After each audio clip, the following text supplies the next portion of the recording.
Começando a série Como Funcionam os Computadores. E eu não poderia começar de outra forma sem falar do bit.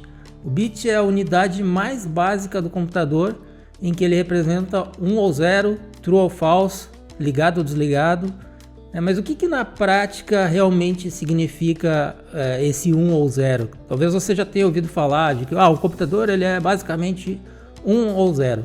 Mas no detalhe, o que isso representa pode ser que não esteja muito claro. Eu acho que para a maioria das pessoas não deve ser.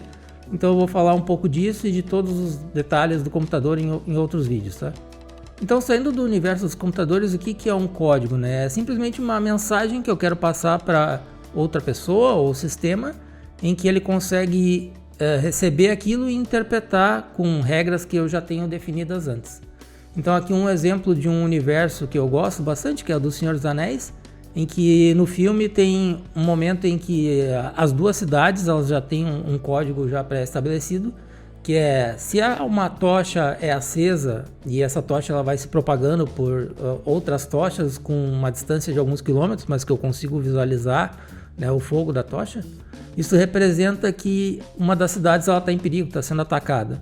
Então, com uma tocha, um 0 ou 1, um aceso ou apagado, um ligado ou desligado, eu consigo representar uma informação, E como que eu faria então para representar mais do que simplesmente um ataque? Se eu quisesse ter um detalhe, por exemplo, eu quero que eu passar a informação de que é um ataque vindo do sul, ou um ataque vindo do norte, por exemplo. Então eu poderia fazer isso com mais de uma tocha. Eu poderia ter uma tocha auxiliar a essa outra tocha, em que as duas apagadas representam que não há perigo. Uma tocha acesa e a outra apagada é que tem um ataque vindo do sul, por exemplo. E as duas tochas acesas, um ataque vindo do norte. Também poderia botar uma ordem, a tocha da direita representa tal coisa, ou a tocha da esquerda representa outra coisa. Então, com um simples ligado, desligado, ou aceso e apagado, eu consigo representar bastante coisa. Se eu tenho mais de uma possibilidade dessas, de uma tocha, no nosso exemplo, eu consigo passar mais informação ainda. Então, indo para outros exemplos do nosso dia a dia, aqui, por exemplo, na Europa é bem comum as farmácias terem uma luminária na frente, em que se ela está acesa, significa que a farmácia está aberta. Se está apagada, está fechada. E eu poderia ter outros tipos de mensagem como essa, assim, uma loja, se aceita cartão ou não, poderia ter um visor ali com vários ligados e desligados para representar os tipos de pagamento. E assim eu consigo representar, então, códigos mais complexos. Eu consigo passar mais informação para aqueles receptores que estão esperando essa informação, esse código, Mas então, como é que isso acontece no mundo dos computadores? No mundo dos computadores é basicamente através de energia elétrica. Eu consigo ter esse mesmo tipo de representação em um circuito, em uma plaquinha daquelas que vocês já devem ter visto, dos computadores. E ali, basicamente, passa energia elétrica em alguns fios. E aí, se não está a passar, ou se está a passar uma corrente, uma voltagem muito baixa, ele representa um 0, representa um falso, representa uma informação de 0 no sistema binário, esse sistema de 0 ou 1. E se passa energia elétrica, ele está representando 1, representando um verdadeiro. E no universo dos computadores, então, essa informação básica de 0 ou 1 a gente chama de bit. E se eu quero passar mais informação, quando eu chego a 8 bits, a gente passa a chamar de byte, Então é uma nomenclatura que se usa, mas é só para representar uma quantidade de bits, porque 8 é porque é um número que é considerado que eu já consigo passar bastante informação, mas não é de forma exagerada, Talvez você já tenha até ouvido falar dos computadores de arquitetura de 32, 64 bits, que é a quantidade de informação que um computador consegue processar cada vez. E hoje em dia, normalmente se usa computadores de 64 bits, os 32 bits eram computadores com um poder de processamento menor do que é usado hoje em dia. Mas além de true ou falso, o que eu consigo representar também com essa informação de 0 ou 1? Uma das coisas mais básicas que a gente pode imaginar são os números.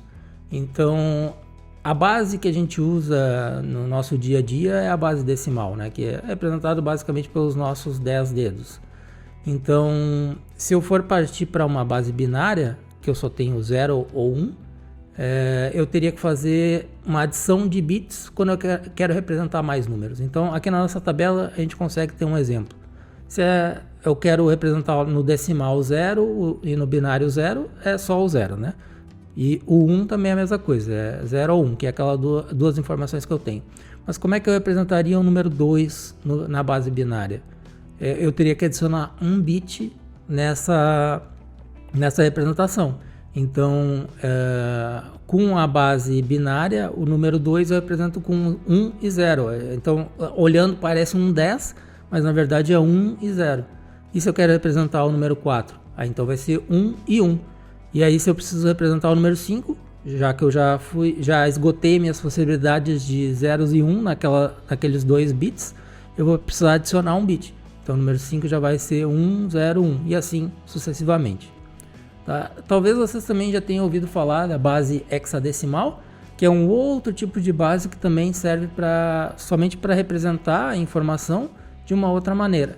Então, na base hexadecimal, ela também é usada nos computadores, né, para a gente representar o formato binário um pouco mais fácil. Então, vocês podem ver ali na última linha, por exemplo, aquele monte de 1 e zeros. Na base hexadecimal, ela é 9695, então já fica bem mais fácil de eu interpretar aquela informação de um monte de 1s e zeros. Né? E qual que é a diferença então da base hexadecimal para a base decimal? Na base decimal nós contamos até o 9 e no 10 ele já repete, né? O 1 e o 0, ele representa o 10. Já na base hexadecimal não, quando chega no 10 a gente representa com letras. Então até o número 16 vai ser uma letra seguida da outra, né? Então A é o 10, o B é o 11 e assim sucessivamente. Além de representar números, é claro que nos computadores eu também consigo representar letras. Então, essas letras a gente tem algumas tabelas, né, a ASCII ou Unicode, por exemplo, em que eu faço essa conversão dos 1s e zeros para letras, né? Desde que eu saiba o contexto, o computador saiba, né, o contexto que ele está. Esse é um contexto de números, esse é um contexto de letras, ele consegue representar aquela informação, né, na forma que a gente escolhe.